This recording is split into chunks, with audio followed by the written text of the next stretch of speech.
presenting to you the procedure of NGT. So the first thing is, NGT procedure is usually or commonly used for decompression of gastric obstruction, especially during after surgery. And also it is used for feeding and administering medication with the patient that has difficulty in swallowing. What is NGT? Nasogastric tube. Nasogastric tube. What do you mean by naso? Means nasal, Nose, and then gastric is stomach. stomach. So there's a tube that's inserted from your nose going to your stomach. Para ano man to? Where? Para to? For feeding. For feeding, right? From your nose going to your stomach. So Okay. post-surgery, maybe there's conditions, maybe there's injury, accident, or whatsoever that the patients cannot eat regularly, they insert NGT. And the contraindications of this procedure is, number one is nasal fracture. So if yung patient may nasal fracture, you can't do NGT. And also head injury, neck injury, and the injuries of health. Okay? So the first thing that we need to do is to check the doctor's order. So I have here the doctor's order. And by the way, we have a different type of NGT tube. NG tube. We have the fine bore. Fine bore is commonly used for feeding and medication. Fine bore. Yes. F-I-N. And then we have the Ryle bore. Ryle tube, I think. Ryle tube is used for the gastric aspiration or decompression. So I will be using today the fine bore because I will do demonstration for feeding and medication.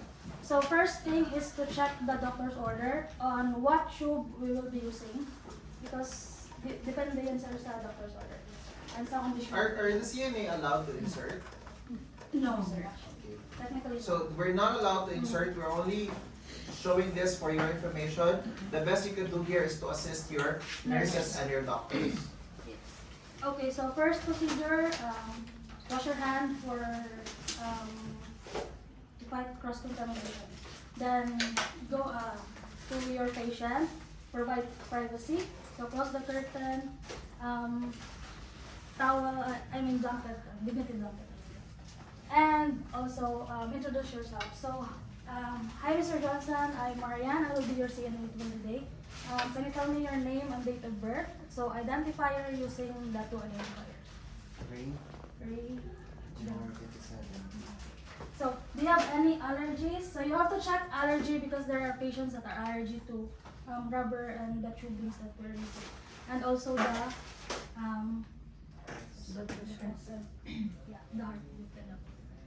Okay.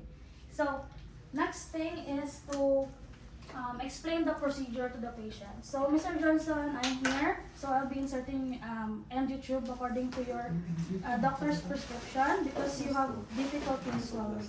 So, this procedure is gonna be uncomfortable, but this cannot be too painful, okay? So, if there's anything wrong that you feel during the procedure, you can just tell me by tapping my arm or raising your hand. And I will stop the process immediately. Do you agree with the procedure, sir? So for this procedure, we need to gain consent from the patient because this is the insertion of tubes to him. So you can say we can communicate by tapping your hand or by tapping my arm, or raising your hand. Okay? So the next thing is assist the patient to semi-collar or high-collar position. So, kailangan nakaupo siya. Unless contraindication, because there are patients also na may mga back injury na hindi pwedeng galawin. So, pwede din i-insert yung tube ng high dilation.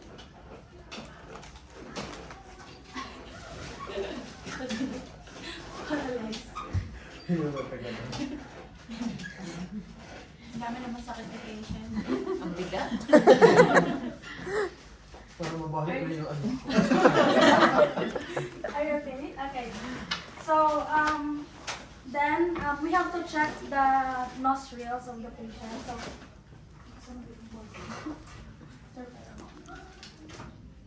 So, using your pen light, you have to check the nostrils for a possible nasal blockage.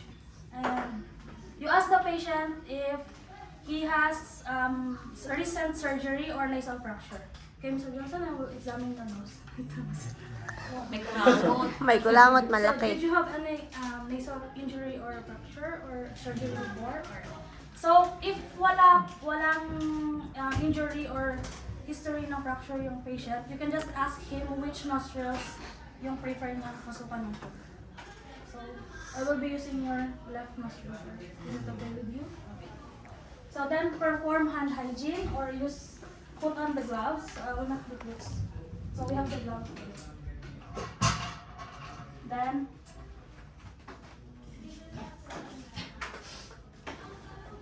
and by the way, before going to inside the patient's room, we have already prepared our equipment for saving time and energy. Then the next thing is you place the towel in the patient's chest. Then tissue and emesis basin within the patient's reach. So I'll put it here. So abutin po ba? Tissue. Para saan to? In case na mag-vomit ka.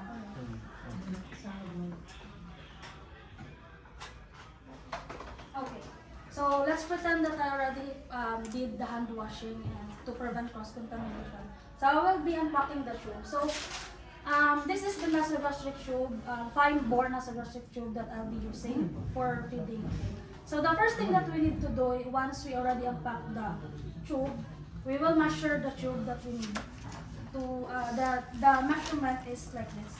So from the tip of the patient's nose, going to the earlobe, So here, tip of the patient's nose, then to the earlobe, and then to the xiphoid process. This one. And then there are tubes that already have markings, so you can just remember it. Or if not, you have to mark it using the tape. So let's say na-mark ko na siya. Okay. Next thing is, we have to lubricate the end of the tube using the water-soluble lubricating gel. So I have here, so lubricate the end of the tube. Then, Paano mag-lubricate? ganito. Baka Hindi mo may lagay. So, put it, Ah, di ba put your it- gloves? You're yeah, wearing I have gloves? here, and then here, Okay, then lubricate it. 3 to 4 centimeters. okay. Does this have to be sterile yung tube mo? Or pwede lang nakabuyang yan? Stereo. Ha? Dapat sterile, right? Yes, sir. Okay, so let's show you kung paano siya, how it looks like with sterile. Meron ba tayo doon? Yung dito ako, sir. Wala. Basta it looks like yung parang ganitong yung ganito. Parang ganito lang siya ba? Ay, yung tube. Point out niya lang yung end. So naka-tube siya ganyan, naka-cover siya until here, and then you have to open. When it opens, it parang may access ka for here, right? Can you imagine that? So if she's a doctor, she's wearing gloves. Now I open it for her so that she doesn't have to touch this. So I open this and take this. Only that. No, they have to take everything. Go. Ilap sa camera. Eat like this. Eat this. Left-handed ka ba? Right. Okay, right. Okay, slowly. Okay, game, sige, slowly. So you have to be careful na pag labas nito, it will not like do like this. Again, it will become unsterile, right? So and then open siya. I'll get the gel. Okay. And then I'll put sa kay doctor. Okay, and then Then lubricate the end of the nasogastric. okay. Now, Okay, prepare the patient for insertion. Okay, Mr. ikaw si Doktora. Ako yung CNA. Okay? Okay, Mr. Johnson, I'll be beginning the procedure. So I'll be inserting the tube. Alright. So, by the way, you have to give the patient a cup of water with straw. This is to help for advancing the tube when you insert it. So Johnson, are you able to? While she inserts, then she will gulp water. Okay? So, sabay tayo, sir. Lunok ka, tapos mag-insert siya. Okay. So, if the patient is not allowed to drink liquid, so sabihan niyo lang siya na imimik yung dry swallowing. Paano ka lumunok? Mimic lang, sir. See, like? Paano? Alright. So Mr. Johnson will be inserting the tube. This will be uncomfortable again. Please stop my arm if you feel anything wrong. Okay?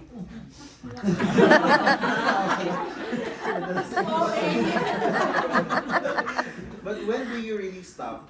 If may coughing na and problem The patient have shortness of breath or Yeah. difficulty breathing. Breathing, You can see the patient's face is already yung red Tsaka unresponsive na siya pag na. or may bleeding or something. Okay? But Okay. So the nasogastric tube has actually its natural curved end. So when you're putting it inside, you have to put it point end like this, gently and slowly. Okay, Mr. Johnson, I'll be inserting the tube. okay, no.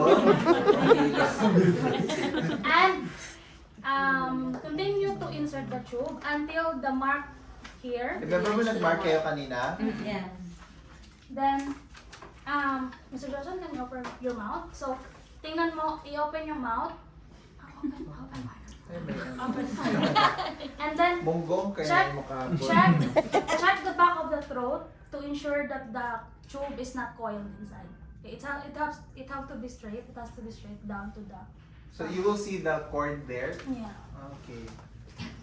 Okay. And then? Alright. Then secure the tube if it's already reached the desired mark. Isi-secure na ba natin agad? Or check mo pa? Aspirate. Ha? Secure Pwede din i-secure, sir. Para pag nag-aspirate. Okay. Ano ba dapat? Secure po muna kasi may tendency Na na mag-loose mag-move siya. or Matanggal, mag-loose okay. yan. So time and energy. Sorry. Dahil kasi prepared na siya before. Sorry na. Nako, yari ka. Ito yung sa mga ano, perfect nila. Ano ba yan? Okay, let's pretend na Okay, ito na. tape na just temporarily for kasi you have to check pa whether you have inserted to the right area or not. Sa nose pa talaga. Eh, nandito sa tip ko. They're just for... Okay, for ano lang. Ano? Mamaya pag sure ka na, doon mo na ilagay. Okay, let's see kung anong gagawin nila. Alright. So the next thing is we need to aspirate. We need to get a sample of the gastric content inside to see if the tube is really on the stomach. If this one has already reached the stomach, right? How will you know? Then one way to know is to aspirate. Can you say aspirate gastric juice? Go. Aspirate gastric juice. Okay, okay. Okay. So using the 60 ml syringe, insert the syringe into the end of the tube and then flush the tube with 10 ml air to just to remove the debris collected. So before ka mag-insert, if you want to flush air, you have to Yeah, may 10 aspirate may air aspirate mo na. siya. Okay, 10. So naka 10 ml na siya na air. This is to remove the debris collected during the insertion. So insert. And then slowly pull the plunger to aspirate gastric content. Up to how many ml? 50. Ang dami naman. Naubos Pwede yung lab na naman ito. 20. 10 nga lang kasi test mo lang yan, di ba? 10 to 20, this is for Okay. testing. 10 to 20. And then remove. Then put it on the collector. So ano itong ginagawa mo dito? Ba't ko siya kiniking? In order to prevent for the air to enter. So if you just keep it like that, may tendency that the air will enter the stomach. Then what will happen to the stomach if there's a lot of air? Kabal. So, Gastric. yun. So, kinikink niya. Can you say kink? Kink. Ano yung kink o yung parang igagano mo siya? I-fold niya siya para. Okay? So while you're doing something, dapat nakakink siya. Okay, game? And then, And then- andito na yung gastric juice. First, how does it look like? It should be brownish, greenish, so it's normal. But if it has blood, or you have to document it and report it to it. Have you seen suka, vomitus, or vomit? Yes. So, ganun lang yung consistency niya. Medyo brownish, greenish na. Asim-asim. Sometimes may mga food na And then, let's check the pH level of the gastric tube using the pH strip. Can you show the pH strip later sa Yeah, it's chat? sent.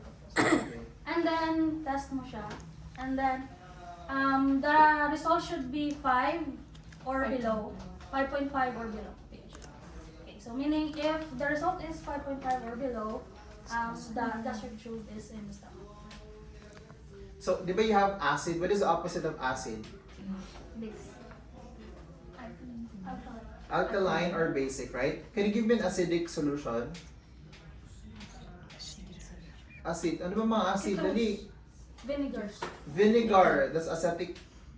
Vinegar is acetic acid. Yeah. What else? Lemon. Lemon. Orange juice. Ano pa? Soft drinks? Soft Ano yung drinks. soft drinks? Coke. Yeah, ano ba yung Coke? Coca-Cola. Ano nga yung ano yan? It's acid Soda. din, right?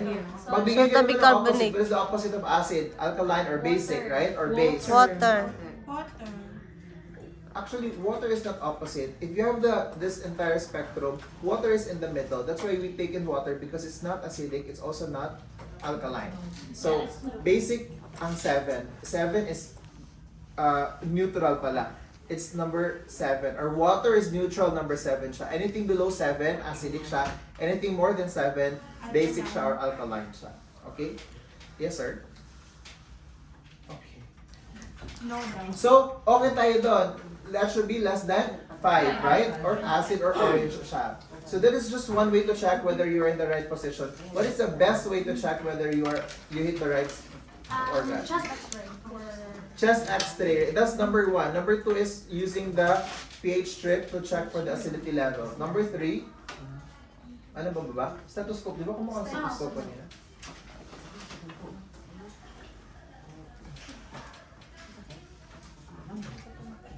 Break tayo.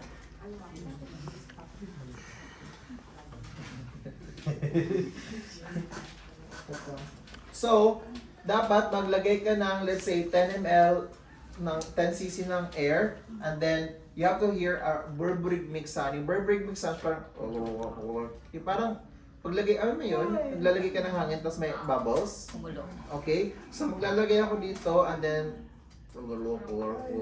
so positive. Therefore, nasa stomach siya. Again, number 1 is X-ray. Number 2 is using the pH strip or check for acidity or gastric acid. Number 3 is itong hearing the sound using stethoscope. Another one is to make sure yung line, di ba kanina may line tayo? So just to double check, every time you check or give patients food, yung markings is still in the right place. So there are 4 ways to check. Okay, next. Okay, so after we have ensured that the NG tube is already on the stomach, we have to we have to secure the tube here. So in securing the tube, so we have to take the tape and then strip it on the center, like 1.5 inches. Okay. Pero Mukha bang kasi- nurse yan? Pero di ba sir, meron tape minsan na parang pang NG na talaga? Oo, meron na. Actually, Parang right naka-bottle- nowadays, you don't have to take it one by one. It's already in a kit. Then you just open it. Everything that you need is already there. So it would look like this, the NG tube. The tape I mean. So meron na minsan yung NG tube yung nakalagay.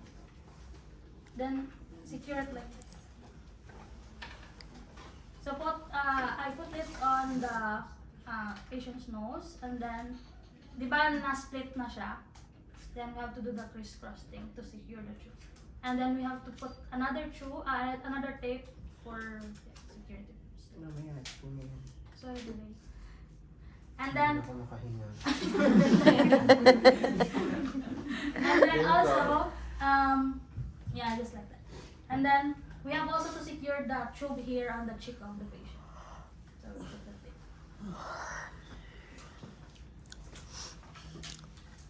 So, ganito ba yung mga patient? Kung ganito yung nurse mo na, tapos parang magduduha-duha ka lang. Alis na lang ako dito sa hospital, hindi ako gagawin. Alright. So if the tube is already secured, let's say for example like this, and then the end process is we have to flush the tube with, as per trust policy of the facility, 30 to 60 ml. Okay.